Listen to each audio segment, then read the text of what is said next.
my favorite songs are slow and sad. I don't know what's wrong with me.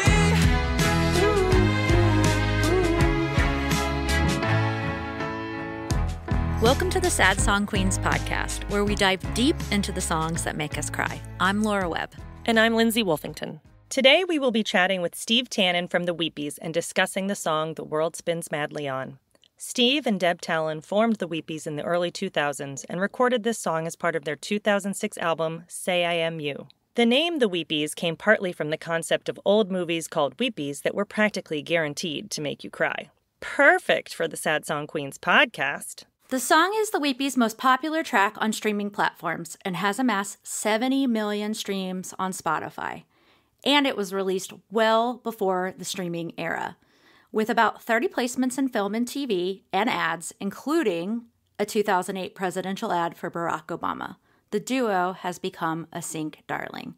World Spins Madly On has been featured in Virgin River, Grey's Anatomy, One Tree Hill, Switched at Birth, and the film Because I Say So. And now, World Spins Madly On by the Weepies. So grab those tissues and let's get into it, because we all need a good cry.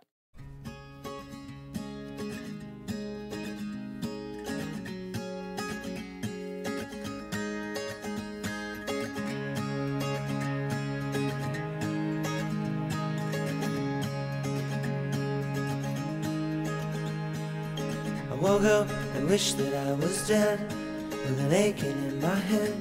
I lay motionless in bed. I thought of you and where you'd gone. Let the world spin madly on.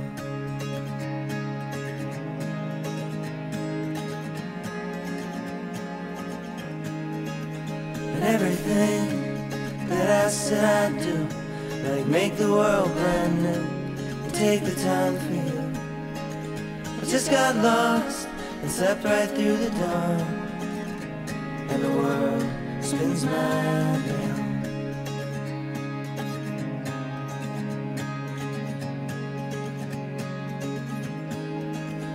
I let the day go by. I always say goodbye. I watch the stars from my windowsill. The whole world is moving, and I'm standing still.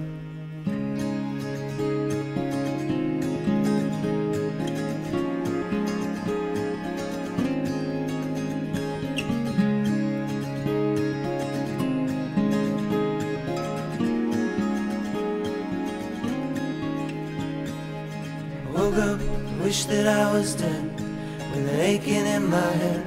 I lay motionless in bed. The night is here, and the day is gone, and the world spins madly on. I thought of you, and where you're gone, and the world spins madly on, and the world spins madly on, and the world spins madly on.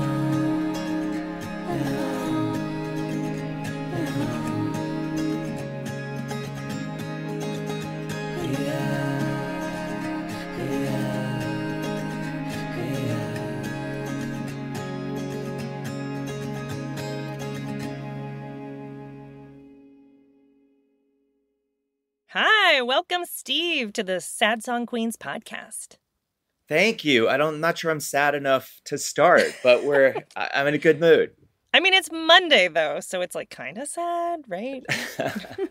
I'm an optimist. I'm an irritating, positive guy. So hello, I'm excited for your podcast. This is awesome. So glad to have you. It's been a long time coming. We've loved this song. God, it's been out for 18 years. The World Spins Madly On. Is that right? Because I'm only 32, so I must have written that. Wow. That's yeah, great. You were really Wow. young. Child prodigy. Yeah. Love it.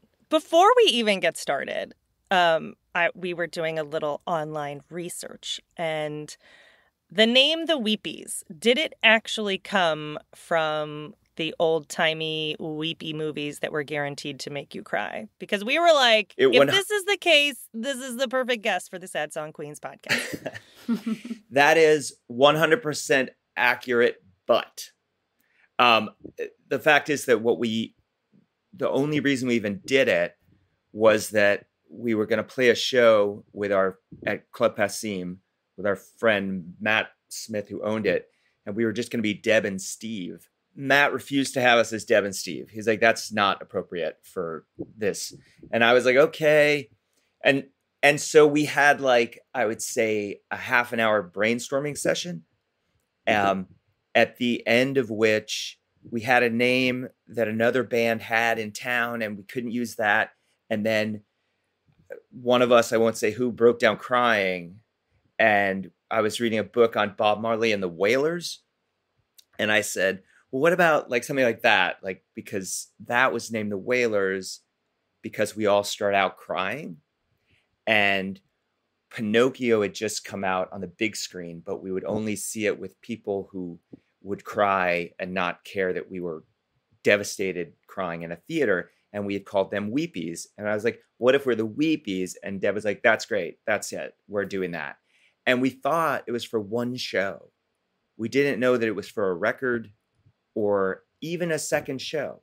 And then when that show turned into 4 sold out shows, which turned out into a record like a month later, it was too late to be anything cool. I was like, I guess we're the Weepies. And again, we didn't even initially tour behind it or anything. We were like, she was Deb Tannen up in Boston, and I was Steve Tannen with a band down in New York. We were like, let's do this. Great. So it is named after that. We thought it was funny, but it wasn't made or intended to be defining in any way, other than Matt wouldn't take Deb and Steve as our band name. So funny. I mean, I love that here we are in 2024 and it's still stuck. Yep. I'm stuck with it. And the only place I've really loved it is when we played Ireland and we're on some main stage of something and the MC says, all the way from America, the Weepies. And I was like, oh my God, that's it. That was it the whole time. Oh my God. We are the Weepies. The Weepies. Sounds exactly. delicious. Right. And the Weepies thing, it was a private joke. And yes, but it was about those things where you have a good cry. Love it though. I mean, that's one of the reasons we put this podcast together is because we were huge fans of sad songs. And I am also a huge fan of going to the movies or watching, TV shows, films, even advertisements and crying. Yes, like Super Bowl commercials. I'm usually like that one person at the Super Bowl party. Like, oh my God. And that's the person we were talking about, Lindsay. We were talking about you. Yes. We were talking about you could have come to Pinocchio with us. Yeah. So one thing we do at the beginning of our conversation is, before we get into what you wrote the song about, how you wrote it, etc., kind of our interpretations coming into this conversation. I love it. And so for me, I think the first time I heard the song was when I was listening for the episode of One Tree Hill where we placed it, which was a really huge episode for us. Peyton finds out she has a mom and that she finally finds her biological mom and then finds out the mom has cancer. And, spoiler alert, in this episode, she dies. But, this aired over 15 years ago. So, but at the end of the episode, a song, it was like a montage where she goes to school the next day. She's obviously heartbroken and there's some other scenes, but at the end, she goes to this field where her mom had gone to a concert and spreads her ashes. And a song had been temped in that was fine. It was sad, but I was like, no, we got to go for the gut here. What else is out there? And I remember listening to World Spins Madly On, and I put it up to picture, and it literally worked start to end card absolutely perfectly. And that lyric of woke up, wish that I was dead, and then thought of you and where you'd gone, the world spins madly on, right? Thought of, obviously you're not here and I can't believe life is continuing. And with the other interesting thing about this song when it comes to music placement is Like, it has pace to it, right? Like, it's not a slow song by any means, but it's very emotional. And that was perfect for us because, you know, we needed to carry it over 2.5 minutes of multiple scenes. And then also, I was thinking about it last night. It's very much the epitome of what you're talking about in the song. Like, the world spins madly on. This guitar is still going. It's going quite quickly, but like these lyrics and this vocal performance is so sad. And that dichotomy is just like part of the beauty of the song. So have I nailed exactly what you were going for? Did I feel it right? It's really one of these annoying answers, which is that I was just floating. I was not sad at all. And I recorded it the day that I wrote it. And I brought it. Deb and I were living in Pasadena. We had quit music. And I had a little like office space in Pasadena that I was working out of. And Elliott Smith had just died. And I was thinking a lot about Elliott. And, Yes. and I was feeling sort of disconnected and lost is all. And I was like 32 and 12. I was 12. I was like just disconnected. And I wrote this thing and I brought it back and I was like, Deb, this is the thing. And she was like, I love it. Let's put it down. So we did. And then that was it, you guys. It was done. Like, and then weeks later, Deb put some harmonies on it. And we tried to put bass on it. That didn't work. We tried to put something else on it. That didn't work. And then I didn't even put it on the record. And then the night before we assembled the record, Deb was like, what about that one? World Spins Madly On. And I was like, yeah, I guess. And then, so she remixed it in a Hampton Inn outside of New York, like somewhere in Jersey. We were on tour, maybe it's DC even. And I didn't have an attachment to it. Like, it's not about my great love or my grandfather or I was just thinking, poor Elliott, you know, and it's sort of the way you talk about something that you really mean. You're like, God, that poor guy. And here's the space we're in. And we weren't, Deb and I were like, are we going to be a thing? Are we not going to be a thing? Like, romantically? I don't know. And LA is so fucking weird. And I didn't have friends or anything. And that's it. That's the entire story. Isn't that boring as hell? It's so... No. Not at all. Well, I mean, right? Like, that's the thing is, like, sometimes songs come to us, or to, not that I'm a songwriter, but songs come to people in different ways. So I tend to walk around with a lyric in my pocket. Like, I walked around with I Was Made for Sunny Days in the jeans. It went through the laundry twice. Because I was like, what's this crumpled piece of paper? And then I put back in my jeans, and then it happened again. I was like, what's this falling apart crumpled piece of paper? I was like, oh, that's a good lyric. And this one, I just woke up with the first verse in my head. And I was like, that's something.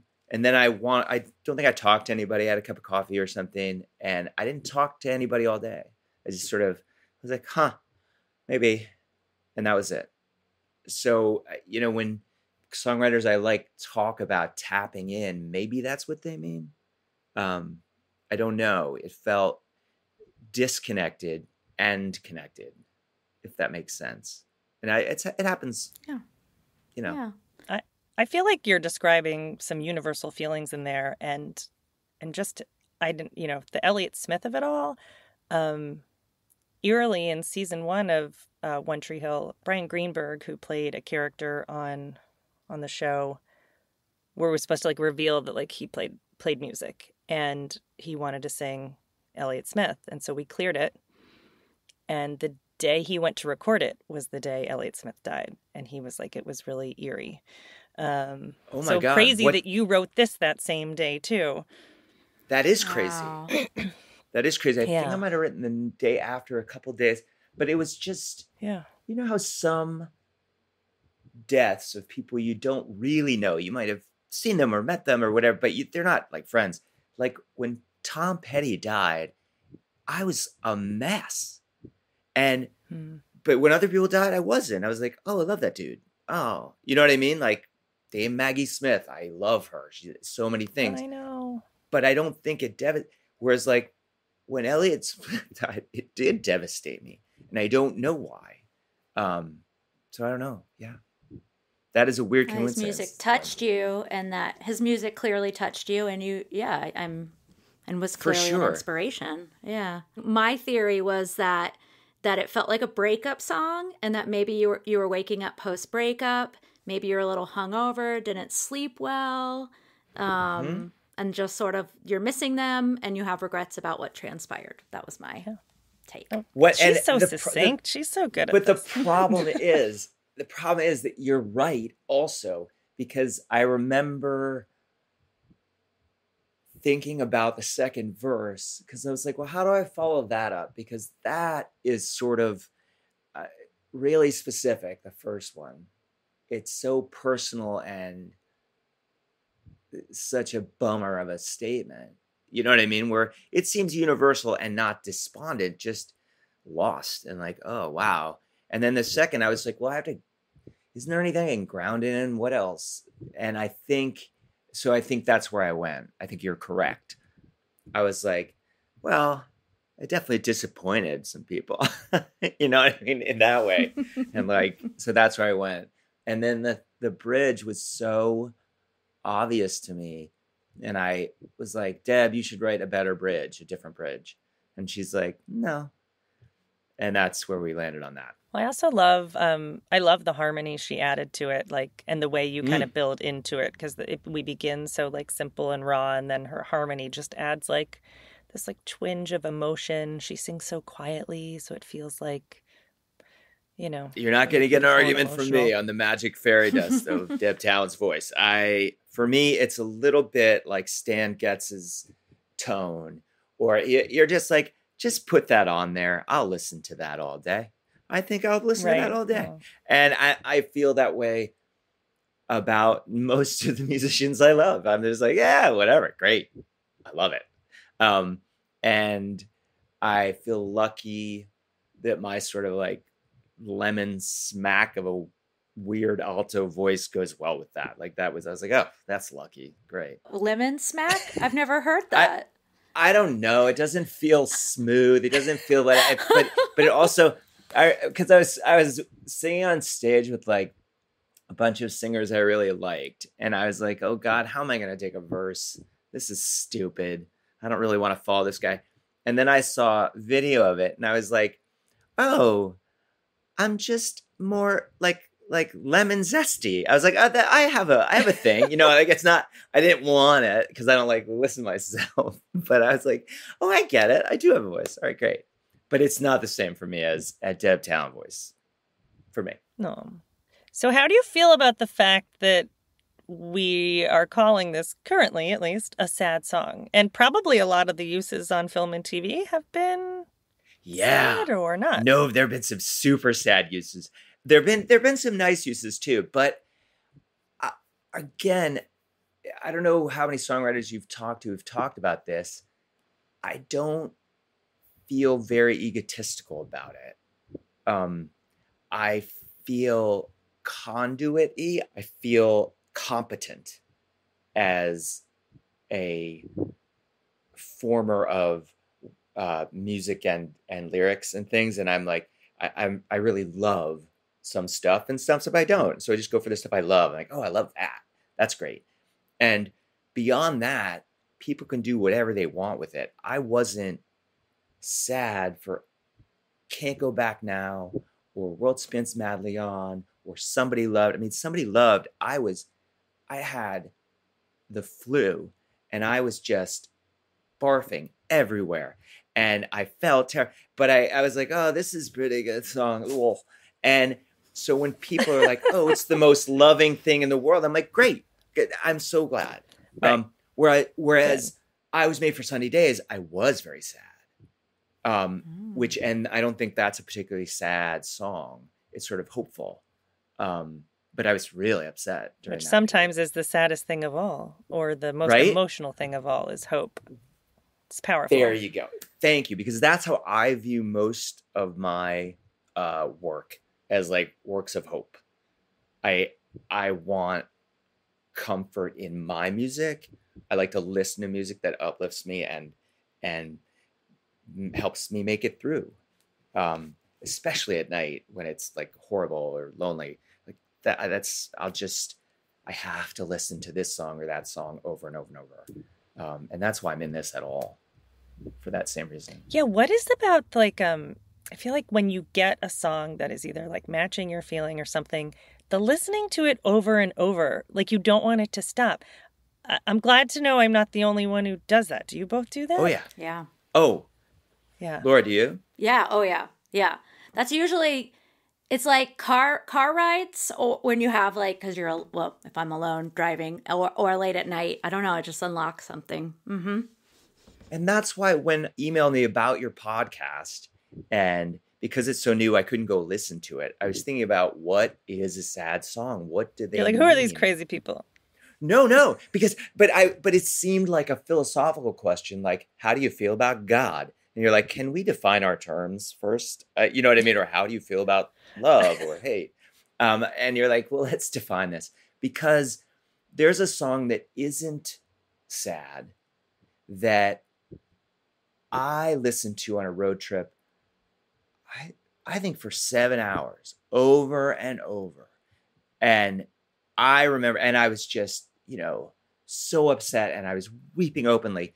And it's called About You by Shamsi Rue, who you probably, you may not know. If you do, you're lucky. She's fantastic, but she's totally indie, doesn't have a major label release anywhere. And this song just speaks to me and spoke to me. Do you know what I'm saying? And it was right in the right moment for me. And that's a sad song, but I don't think lyrically it beats Strange Fruit. You know what I mean? Or it beats If I Can't Make You Love Me If You Don't type thing, which are objectively, poetically depressing and sad. And you have to be like, well, that's sad. What in your mind makes a song sad? Well, let me ask you. Wait, can I turn that around? What do you guys mean? Why are you doing this? Because we like to talk to people. No. So, I mean, I guess we come from the perspective of matching emotion with music all day as a living, right? And that's what a music supervisor is doing. So you kind of need to know what emotion you're going for to begin with. And I don't know, Laura, you tell me what you think. Sometimes it's the chords, and sometimes it's a lyric, and sometimes it's both. And sometimes it's the feeling. Like there's just a vibe or a feeling, and maybe it's not exactly the lyrics that are happening. I think it's subjective, obviously, and there's a lot of cooks in the kitchen in our job, especially, where we're like, this is so sad, and they're like, oh, I didn't feel that in that moment. So obviously we all take in our own things, but yeah, I think it's just trying to feel something, You know, that's funny you say that. So I never feel that it's subjective. I am shocked and offended when my friends are like, that's a sad song. And it's like a super happy song for me. I'm like, you're just wrong. I feel like objectively. Do you have an example? Sure. Walking on Sunshine. I was just talking about Walking on Sunshine. Someone's like, what a sad song. And I'm like, what? No. Yeah, I agree with you. Talking about. I was like, but then, right. And then, for like, there's like all these different ways a song could be sad, right? I'm sure for what you're talking about, the messenger is very important. Okay. So if you have like the original Hallelujah, Leonard Cohen's version versus Jeff Buckley's version, like Jeff's version is just so sad. And Leonard's version is just so boring and really great, but it's sort of an analytical thing where I'm like, that's it. And I'm like, wow, he went all the way to King David with that. That is crazy, but it doesn't make me cry. And he just exhales at the beginning of the song, and I just start crying. I'm like, oh, he's so sad. And I don't know. I just think that's objectively true. And I think if anybody disagreed with me, I'd be like, no, you're wrong. Well, then So- it sounds like what you think makes a song sad is the performance. So I've been thinking about this because no, there's also because lyrically, if someone was going to ask me, what's a sad song? I've heard Gymnopédie by Eric Satie all sorts of ways. That is a sad song. That is just an objectively those notes and those, snaky chords in that order. They're so good. And it moves me. Okay. But then the lyrics to Strange Fruit are so sad. And I don't think that any pop song can come anywhere close to those lyrics. I just don't. And then there's this, once you start to know about the circumstances behind a song, do you know what I mean?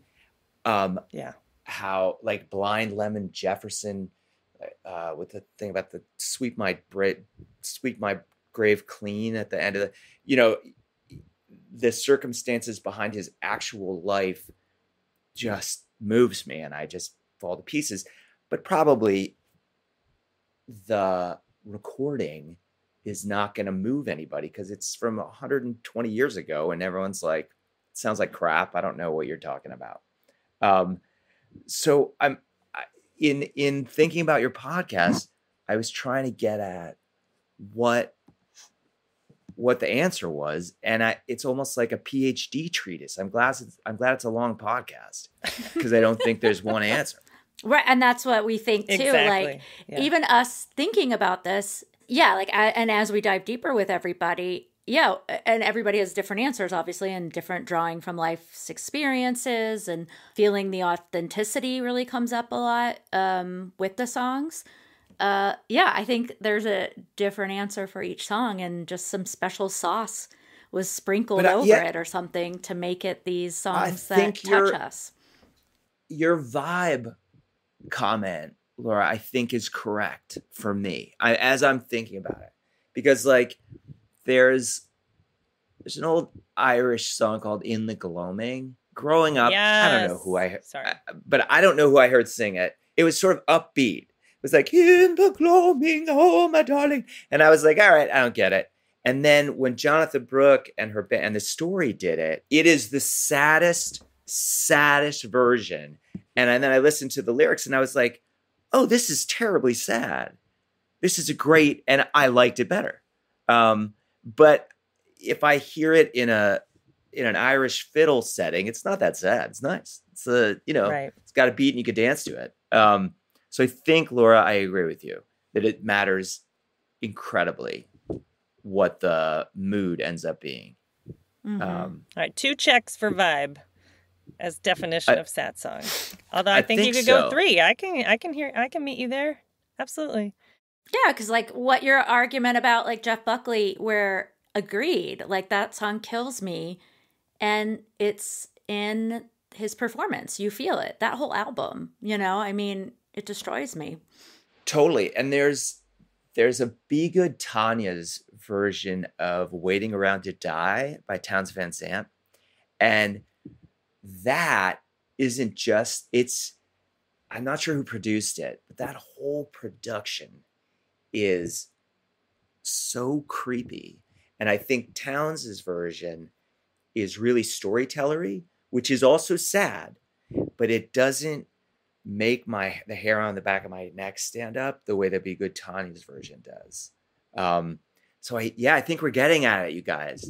I think Maybe we don't have to talk about it anymore. All right, we're done. Podcast over. I think we've solved your podcast. That's right. It's like cereal, except that's the Sad Song Queens podcast. That's right.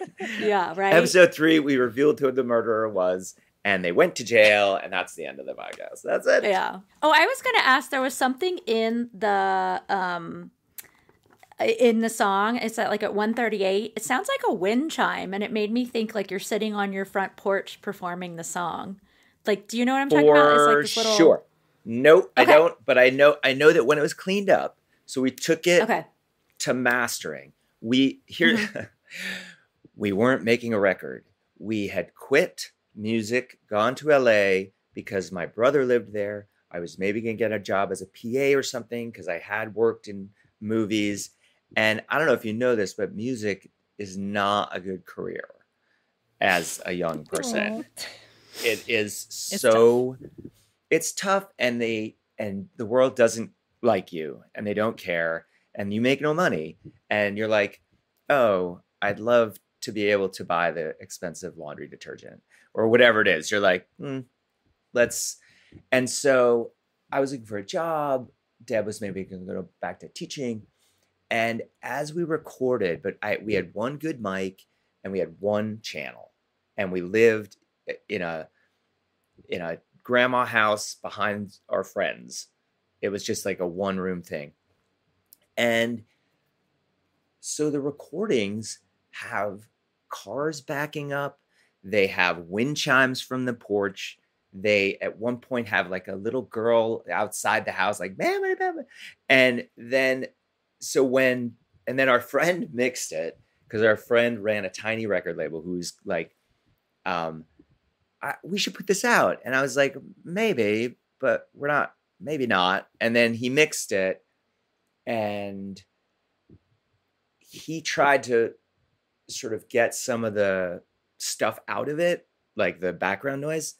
And then when we went to master it, this guy did a really great job, but he didn't get it all. And we knew he wasn't getting it all. And we didn't care because A, who cares?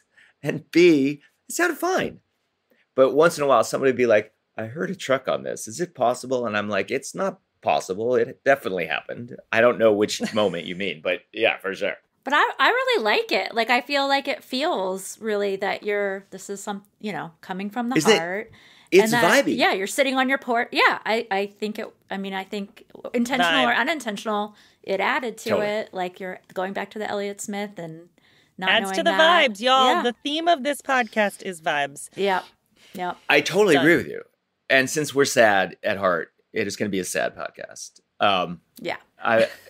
Hearing about the struggles of being a musician and that you almost gave it up is sad. Do you put out this album and that turned things around for you? Like, what happened then? Yeah, it was totally, it was, I think, the result of being lifers. Like, you can't quit being an OCD musician writer. You can't. You can, but it doesn't mean you're not going to do it. Like, you're going to do it. And we had gone to a party that someone had. And at that party, and I'm going to get who was there wrong, but there were like 50 songwriters at this little party. And there was sort of one hot songwriter in particular who was up there playing his stuff and sort of feeling his moment. And I don't want to throw it. Deb was like, this isn't that great. And I was like, nah, I agree. And so literally we went home and she's like, I'm going to write a song. And I was like, totally. You could totally beat that. And that's how we started working again. And that's the absolute truth. It was so funny because, I would come up with lyrics or phrases or musical things. You play guitar, you sing, it's nice. But that was a moment I remember that was very funny. It was very competitive because we were in LA and these people were getting all sorts of money and they were getting their songs into these places. And some of them are great and a lot of them aren't. You know what I mean? The field is wide open for musicians and comedy writers and authors. Like, it's not too crowded. It's crowded with crap.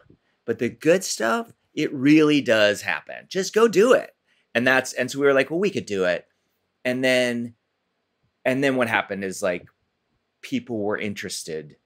And I understand why. We sold out some shows. Like, we were doing coffee house shows to make the rent while we were like doing other stuff.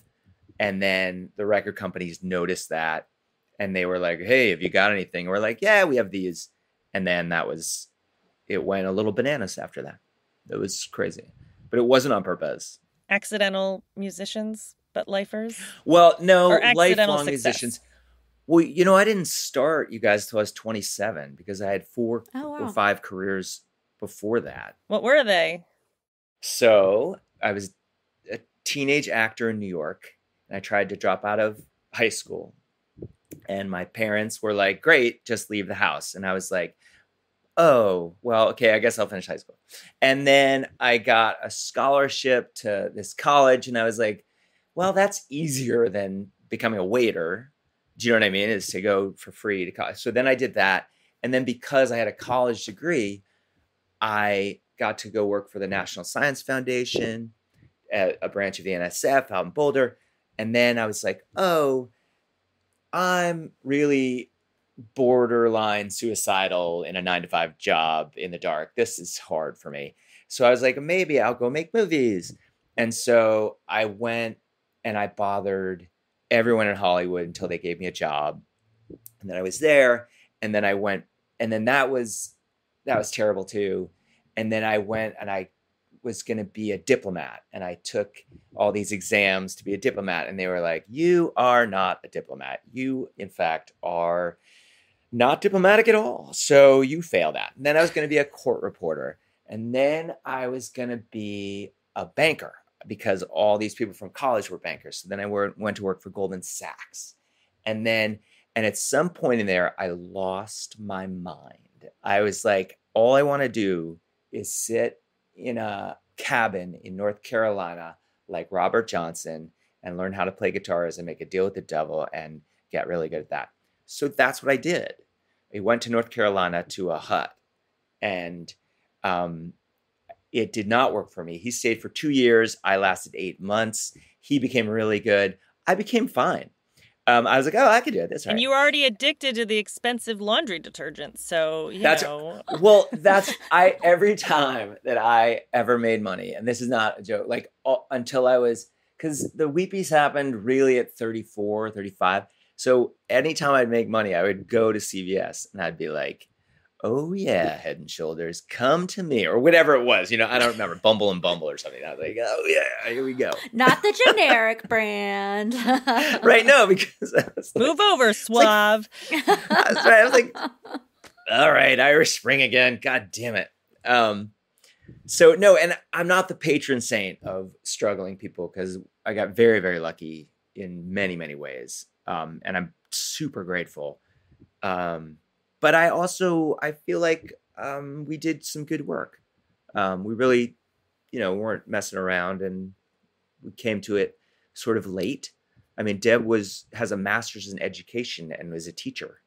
So she also had a circuitous route. Well, when you hit those hard times or when you're sad, what do you do to get through it? Yeah, so I'm an insomniac, and I have addiction to my family. And so I think the fact that I was such a failure for so many years really helped, because I did not have money or time for any of that shit, like all the self-destructive behavior. Because if you're already on the edge and already on the thing, you're like, well, I can't possibly do that. I have to have a place to sleep. I have to do this. So I became a very hard worker, and I would get through, I think, by being a romantic and an optimist. I think that's my go-to. I get really focused on small goals, and my to-do lists are OCD insane. And I'll make lists and get through the whole day by doing those things. And then, drinking, friends, lovers, therapy, those are standard. Do you know what I mean? And I've gotten really great at asking for help, because I was really bad at it for a long time. That's great. Do you create music in those times yes. too? Oh, so sorry. Yeah, I guess I just took that as I think it's all relevant. Yeah. How do you as the person get through something like that? Oh, so when I say focused, sometimes I'll do what's called 3-a-days, where I'll try to create 3 songs. And the way that I'll do that is really specific, where I'll say, step 1, I'm going to pick a movie from the 50s and turn the sound off. And by the end of the movie, I will have a theme for the movie. That's it. And that's very specific. And if you're really in a bad way, giving yourself an 1.5 hour long task where something else is happening, for my brain, I'm a little OCD, a little ADD. And so if there's a movie happening and I have to do this and I have to be in this chair for an hour or an hour and a half, like that really helps me. And then the next one, and then I'll schedule like wash your face and then have lunch with so-and-so and then 1 to 3. And this is how you deal with empty time is really, really important to me as who I am in the world, but you have to schedule it. You have to schedule a nothing time, and I'll do that as well, but it's not enough time to go do heroin. Like, you know what I mean? Like, you can't give yourself that much time. You have to give yourself 45 minutes. And then from 2:30 to 4, I'm going to deconstruct the bass line of a Beach Boys tune, and then we're going to go backwards, and then you're going to write that. And so that's how I'll get through. Wow. No, that's great. I think that sometimes I get this question a lot. Like I lost my dad, and he had Alzheimer's for 10 years, and other friends of mine. I'm so sorry. Thank you. But people are like, how did you deal with that for 10 years? And I said, well, that's all we had. You know, that was our thing. But I friends of mine that are, as 1 in 3 seniors are going to get Alzheimer's, I'm seeing more and more friends, parents have it. And I just say, well, it was all we knew. But yeah, it was each day by day, like the AA slogan too, like it's all you can do and focus on what's in front of you. And when you zoom out, it gets so overwhelming. But when you can, okay, I'm going to get through this hour. I'm going to get through, let me do this task. I think that's so helpful for people to hear. Totally. And I've talked to people who are, I would say, not going through painful circumstances, and they're not artistic. And yet some people have also found this as a useful tool in their lives, where they'll give themselves discrete tasks, and they have sort of a, I don't know, Tony Robbins self-help power thing to it, which I don't at all. For me, it's a survival mechanism and a very natural outreach of whatever psychological stuff I've going on. And it sounds like for you, it was also kind of a survival-y thing. Yeah. But it works in so many circumstances to give yourself small, achievable goals. And you do them, and you feel a lack of despair that is uplifting. Yeah. I mean, it feels a little bit like a mindfulness practice, right? You're going to focus on one thing for a certain amount of time, right? And then the other things fall away. I think that's what some people get out of meditation or mindfulness too. Like, I'm just going to pay attention to one thing at a time. But let me ask you, Lindsay. And the noise falls away. Yeah. Are you a meditator? I'm not a meditator. I've like tried it. And I also think the word meditate is like a little vague. It can go in a lot of different directions. But so I think practicing mindfulness is something I do a little better. I mean, this is probably no surprise as someone who loves music and works in music. But I know one mindfulness practice is to like close your eyes and only listen to sounds and don't make up stories about them while you're listening to them. And wow, I love doing that. And then I love, kind of okay, I'm just going to listen to birds, or I'm just going to listen to the ocean. I take a walk that ends near the ocean, but it's also near PCH. And so what's really interesting is like differentiating between ocean sounds and car sounds. They're very similar. But that sometimes making that tiny distinction is part of what I do to just like, although I do this, I don't know how helpful it is, but I don't know if you do that too. No, it's been shown that walking is the second, I mean, I'm not a doctor, but is the second best thing to actual meditation. Because you're focusing, you're aware, smells, sight, you're sounds. In your body. Yeah. Mm-hmm. One of my favorite rock and roll lyrics of all time, I misheard growing up. It's a Tom Petty line, and it says, "And I can hear the traffic out on 441 like waves crashing on a beach." And I just love that. And Lindsay, I mean, yes. Oh my gosh, Tom Petty and I are one. I could do this too. Do you practice mindfulness or meditate? I'm the worst meditator in the world. My brain won't shut up. And I'm like, wow, your non-attachment to the sounds and not making a story, boy, I would love to live in your head for just 5 minutes. I think that would be interesting. I mean, it's hard to not make a story, Because- but that's probably, it sounds like you do something with your hands and that helps you do one Oh thing. yeah. No, listen, I'm a middle-aged dude now. I've figured out a way to walk through. And Nice. Yeah. but it's not the way I don't ever be like me, everybody. Here, I'm gonna write a book about how to get through. I'm like, no, maybe not. Focus on the things that you can, that you can have some impact on, that you can control. And that's right. Yeah. That's right. Get through each day. Yeah. Totally. Laura, you want to ask the $1 million question? Yeah. More, we want to know I know you've mentioned some, but what are your go-to sad songs? Oh, go-tos. Here's the thing. I was thinking about this, and there's so many different categories, you guys. So there's the historic, anonymous songs from a million years. You guys know Marjorie, that old Highlands song from Great Britain? I don't think so, although I feel like I probably don't know a lot of things by title, especially if they're older and traditional. It goes, Marjorie, come feed the black sow all on a misty morning. Come get your dinner, sow, come, or you will get nary a crumb. Do you know that song? That kills me. It's beautiful. Yeah, it's beautiful and sad. I get that. It's so sad. But also, and then there's sort of like creepy sad. Like there's a Halloween song called Poor John. Do you know that one? I don't think so. Wait, oh, you Yeah, I know. froze. I'm like, Have you seen the ghost of John? oh, yes. Oh, yeah. Long white and that his sons are gone. Yes. Wouldn't it be chilly with no skin on? If you ever want to freak out some 4-year-olds, that's your song. And it's like, because they're all like, I know that one. Yeah. wouldn't it be chilly with no skin on? Jesus Christ. I know. Who is writing this? Right. And it's so good. And that is so much sadder and scarier to me. But there's a universality to that, which there isn't in some of my favorite sad songs, which like are lyrics. Do you know what I mean? Like, Strange Fruit. I can't make you love me if you don't.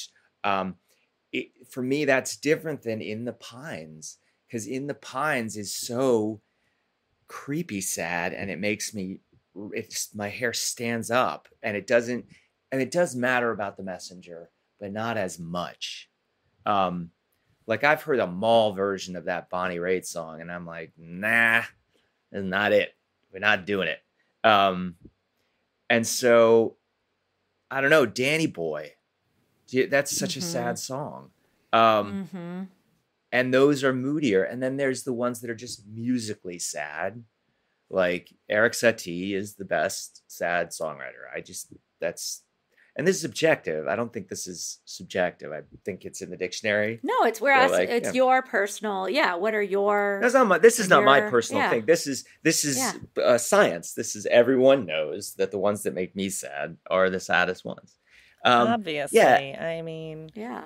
That's right. And then, I was thinking, like, here's a not sad song that's used in every movie when someone is being killed or blown up or the world has ended. And it's What a Wonderful World by Louis Armstrong. Do you know what I mean? And I'm like, that isn't a sad song. Like, it's so lovely. Well, I know, but I think it's sad in almost like the hopefulness of it. So, well, I think a lot of the times it's used in those like war scenes is like, oh, we're going to do juxtaposition here, which makes people feel a certain way or makes watching something horrible less horrible, perhaps. Totally. But I think I actually, so that is a song that both my sister and I danced with my father at our wedding with, right? And that was a very emotional moment, right? So maybe it's not sad, but it's got a lot of emotion in it. And it's the hope in it that I think makes it emotional. That's how I feel about Ray Charles. Totally. The emotion of it. And it doesn't matter that it's hopeful, that there's a tug, right? And now you dance with your dad at the wedding. So then that's part of it, is the personal experience that Right. Yeah. always something there to remind me was playing when the girl broke my heart when I was 14, and it's such a sad song. It's not that sad a song. Yeah, it's sad, but for me, I'm like, that's killer. It's a very catchy, sad song. Did you know that's by Burt Bacharach? It is? Really? I know. I mean, he wrote so many things that I'm like not entirely surprised, but I did not know that. For real? Did he release it himself or? No, but I was at. I'm friends. Do you guys know Sam Bisbee from way back in the day? He's a musician and a songwriter and a producer. He's great, and we're still in touch. And he was like, "Come down to Burt Bacharach night at Joe's Pub in New York." And I was like, "Sure. What are you gonna sing?" And he's like, "Oh, I got the lead. You'll get it." And he's singing "Always Something There to Remind Me." And I'm literally looking at him, and I'm like, "This isn't Burt Bacharach." And on stage, he goes, in the middle of it, he goes, "Yes, it is." And he's like, he saw my face, and I was like, "What?" And it totally is. It was amazing. It was incredible. Wow. So that's awesome. Very sad song for me personally. Yeah, that's I think part of it's when it finds you too, But when I'm sad, I don't like to listen to those. Okay. Yep. So what do you do? Do you go happy then? Or you don't want to listen to music? No, I go mostly jazz from the 20s to the 70s. I go like Django Reinhardt. I go Billie Holiday. Oh. I go Mel Torme. I don't know what it is. I go Stan Getz. I go Bill Evans. I think your vibe is old soul. Yeah. I don't know what it is about them. I don't have an attachment to the people. I don't have an attachment to the time. And maybe somewhere in my childhood, because my dad probably listened to it or something. You know what I mean? That's about the right era. But I couldn't put my finger on it other than I also find it easy to be with other people when those songs are playing. I don't, it's emotionally connective enough without being, I don't like to shut myself out when I'm sad. I think that's, some people are like, I want to be a hermit when I'm sad. I do not. I just want to be with a couple close friends and not have too much isolation. Oh, that's good.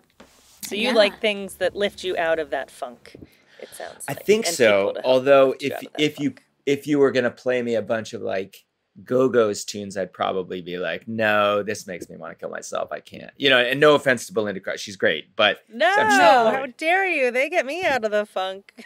I remember yeah, I mean, it depends, like, in your headspace. But I remember Lindsay and I, we went and we took her kids. We like to go see, like, live theater, whatever comes to LA for some culture. And we went and saw Annie, and Lindsay was like, and it was, I think, like, I don't know, 2 weeks after my dad had passed. And she's like, "Are you going to be okay?" And I was like, "Yeah, it's fine." Yeah. But I was like, "No, it's fine. Like, I think this will be nice." And I remember being annoyed at "The Sun Will Come Out Tomorrow," or I was like, "No, Annie, stop it." And Lindsay was like, asked me after and said, "Was the dad stuff hard for you?" And I said, "No, I was annoyed at Annie." That is Annie, totally what bitch. I'm saying. How dare you? Laura, you got it. Yeah. That's exactly it. I'm like, no. You know what? There's a time for optimism, Annie. But maybe when you're down and out alone just with your dog and homeless, maybe that's not the time to be like, "The sun will come out." You're like, no. Not true, Annie. Yeah. Yeah. But the song Maybe that opens, that she sings in the beginning, that is one of the saddest songs ever. Do you know which one made me cry from that kills. musical? I will cry in the opening number. Yeah. What? Nope, not for me. I'm sorry. Hard Knock Life makes me cry every time, and I don't know why. I have no explanation. How about the Jay-Z version? No. Does he have a Are you kidding? He samples it in a song. Yeah. Like. Oh, right. No. But we haven't touched on musicals, which is a whole nother thing that makes me cry.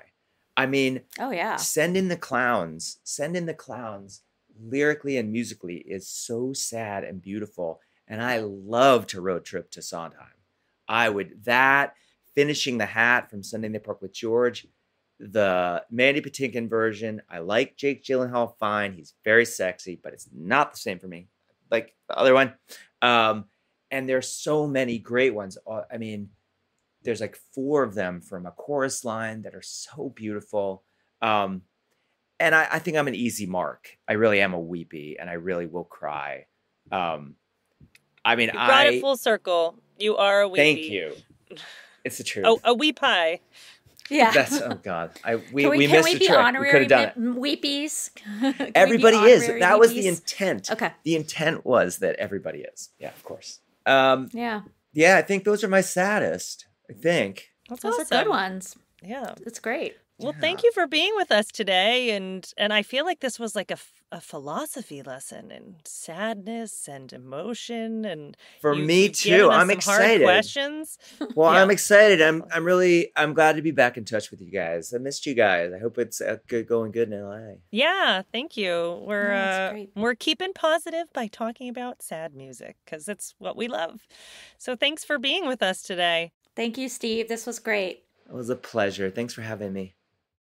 Thank you for joining us today on Sad Song Queens podcast, because you always need a good cry. We will link these songs in our show page, but please go listen to them. Huge thanks to Steve Tannen and Deb Tannen, our friends at Network.